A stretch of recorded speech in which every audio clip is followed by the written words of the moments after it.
Assalamu alaikum everyone, and welcome back to the remaining part of the trade unions. As you could see on the board, all the contents are still there which we have highlighted yesterday. So all the objectives, if you just take a quick recap, we learned about the types of the trade unions yesterday, and in which we learned about 4 different types, including the general trade unions, the craftsmen trade unions, and mask. Okay.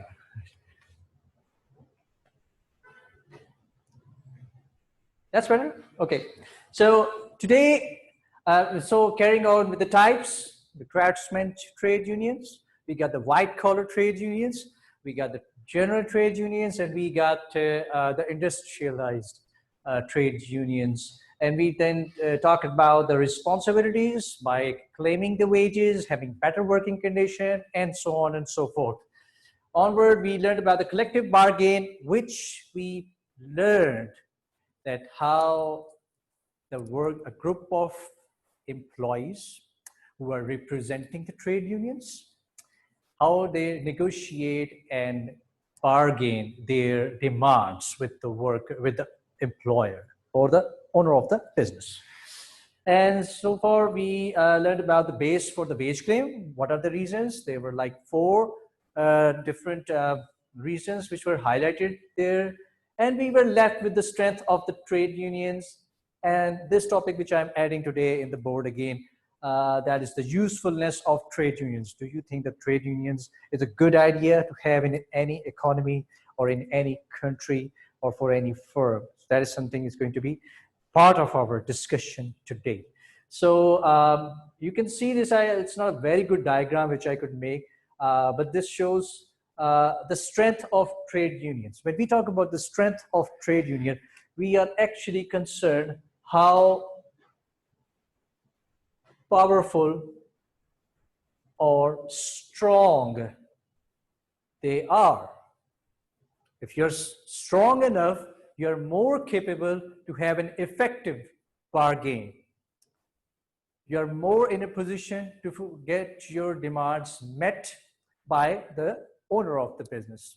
You're more in a position to win the situation. So regarding the power and strength of the trade unions, what are the main reasons through which a trade union representation, or in other words, the representative of the trade union, what are those reasons and factors which will make them to make a successful bargain of their demands? How they can convince their owners or businessmen or the entrepreneur that how and when they can have a wage claim or how they can fulfill their desires. So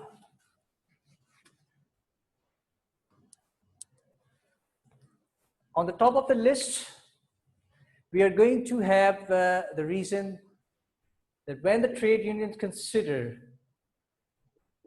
that the economic activities are high in the economy. When we talk about the economic activities high, we are talking about that there are more goods and services which are produced in the economy. The economy is in a position where more goods and services are demanded, and there are more goods and services which are produced, and there are more goods which are sold at higher profits. So more activity means that more goods and services, and more goods and services, when they are sold, we are earning more profits. So higher economic activities are going to lead to higher profits. And that is the moment when the trade unions can come forward and they can ask all of their entrepreneurs or those who are the producers or the owners of the businesses, they can come and ask for a higher profits or higher wages.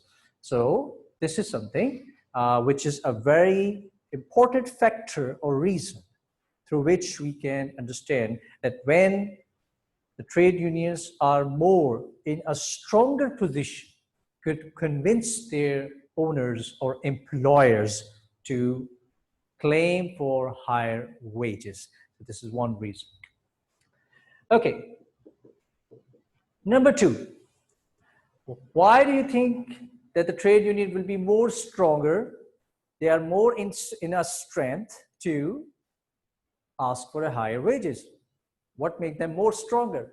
Another reason which we can highlight is that we can consider that what is the number of their membership.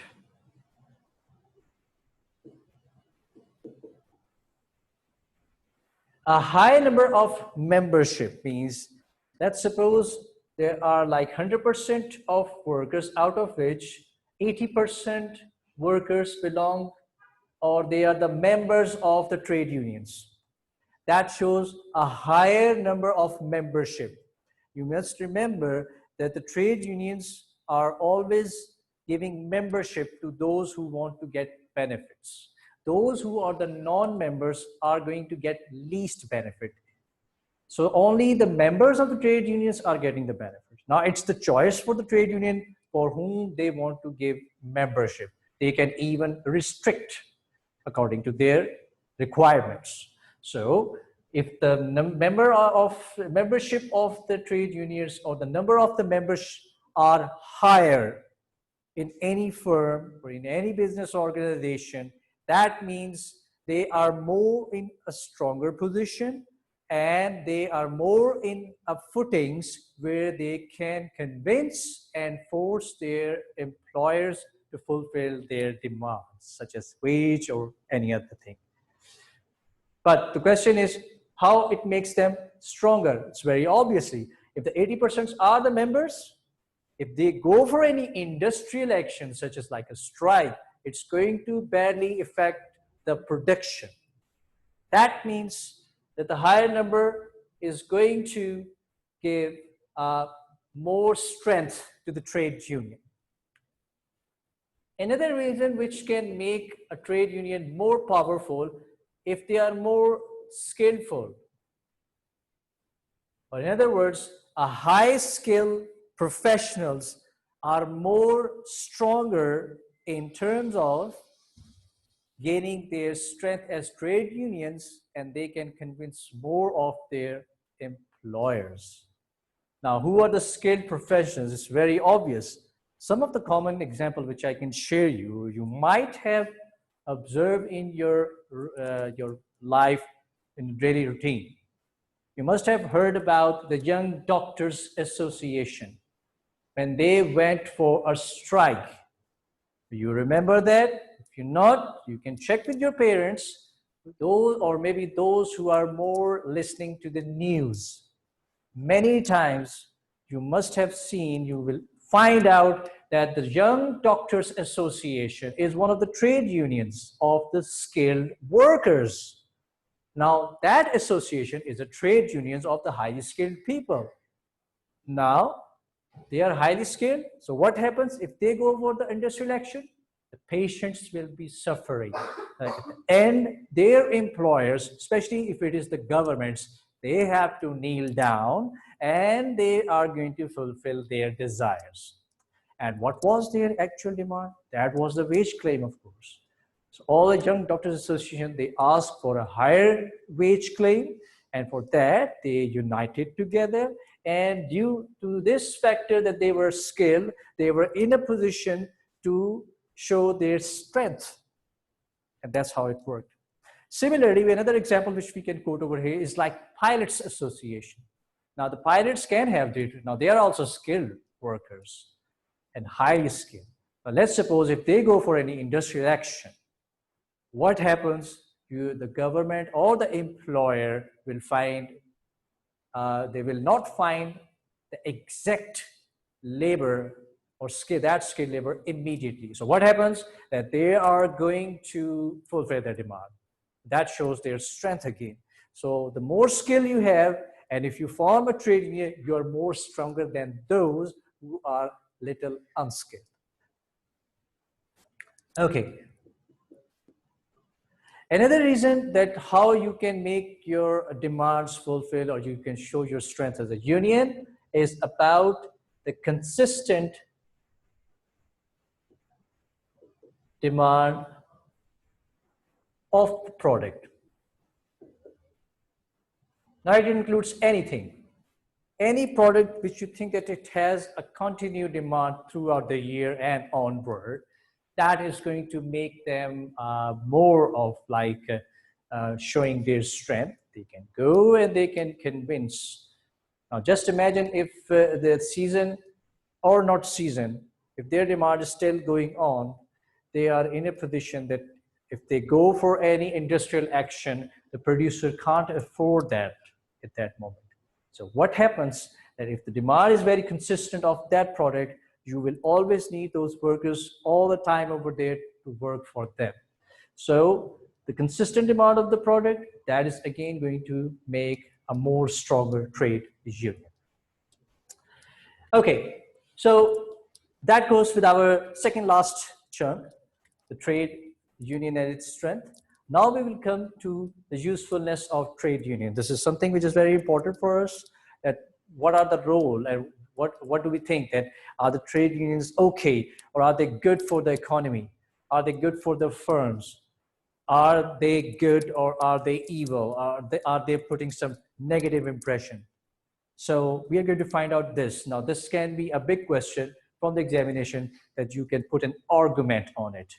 Either the trade unions are good for economic activities or either they are not good for the economy or for the firm. So we are going to highlight both the aspects. So let's divide two areas. We're going to find out what would be the negative. What's all about the negative about the trade unions? Why do we think that the trade unions are negative? It's very natural and very much understandable that trade unions, TU, which I am abbreviating for you, that if they go for any industrial action, we know that this is going to cause a loss of revenue for the firm. The firms are going to lose their revenue and they are not producing. Not producing is going to affect on the production of the firm. And when the production is not done, it couldn't be sold, so the revenues of the firm will fall down, hence affecting the profits. So it means that the trade union's first basic negative aspect is that whenever they are going for the industrial action, like going for the strike, or maybe asking for, let's say, they are stopping overtime. Like they say that we don't want to go for the overtime. Even the producer wants it to increase the profits, but they may go for restriction. The trade unions can come forward and say that they are not going for the overtime. So the loss of the revenue in this shape, and if the revenues are lost, we can also see that the reputation can also affect it. Now, this is something, another very valuable asset for a firm, the reputation and the goodwill. If the goodwill of the firm is lost, many people will going to lose their confidence that they might find those organizations where their products are timely delivered. So the trade union's basic factor actually comes in this way. Okay.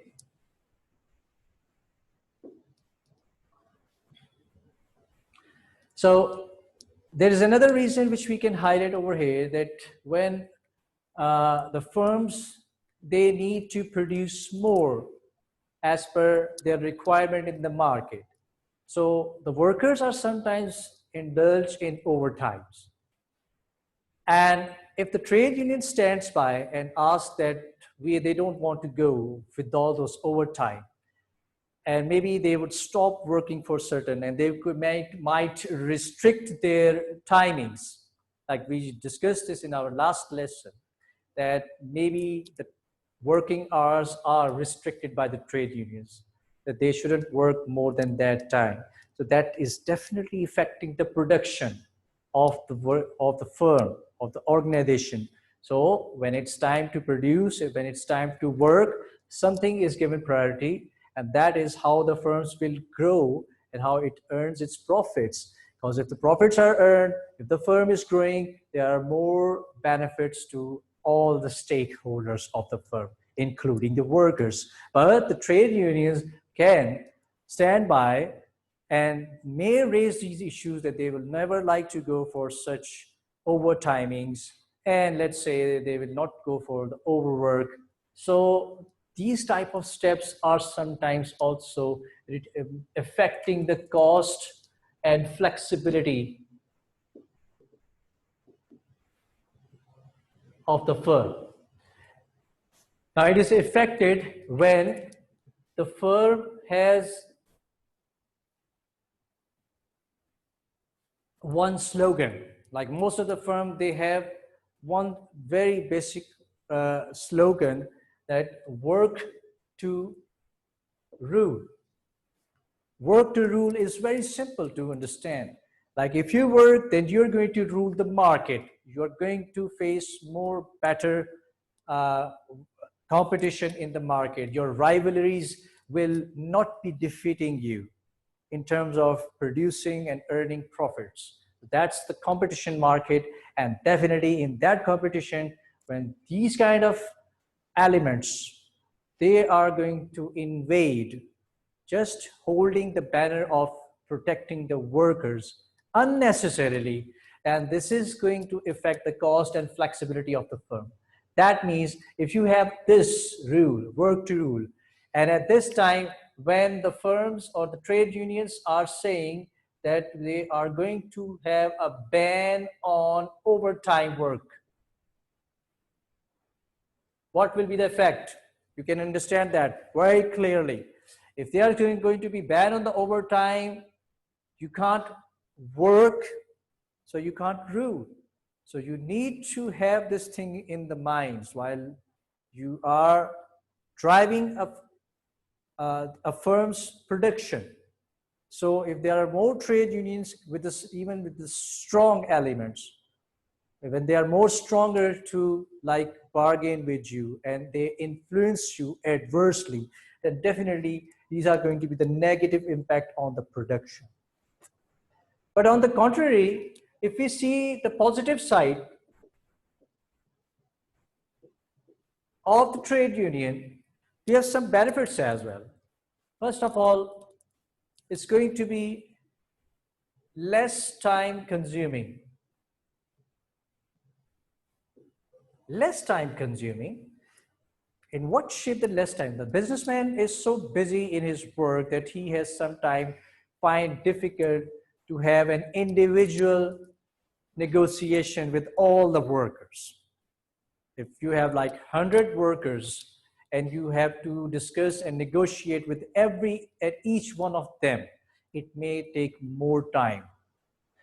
So would it be very beneficial or very useful if somebody like make a union of them, and obviously this union, one or two person represents them, and a unified negotiation could be done. Like those representatives can have all the says of the workers together, and in one go, those trade union representatives or that trade union can negotiate with the businessman. In this term, this is the positive side of trade unions. This one point can be added to its favor. Now, another is that trade union is a very useful channel or medium of communication. Okay, communication between whom? Between employers and the workers. Let's suppose if you want to communicate something or you want to take a decision and want to convey to all the workers, so rather you just go and individually brief everyone. The trade union can be the useful channel to communicate them. And even if the workers have have a say that they want it to be given to the owner of the business. So altogether, trade unions can collect all their opinions or their say, and they can convey. So as the mean of communication, they are performing. That's a very good decision to have a trade union. Another benefit which we have already learned that how the base of the wage claim could be, that was one of the reasons which has been discussed over there. We can add up over here that the trade unions are offering training and education to its members. But why would they do that? This is because they want them to increase their demand. Since if they got their training and education, it's going to increase their productivity. And we know when the productivity of a worker is increasing, that is going to increase their demand. So when their demand is going to be increased, obviously that is the position that in the future, they have a huge base for a higher wage claim, right? So they engage the people or their workers in the training. Now, this is something, again, a very cost effective since the employer don't have to spend that much on that thing. And the trade union is doing on their behalf. This is another plus point. Reducing conflicts.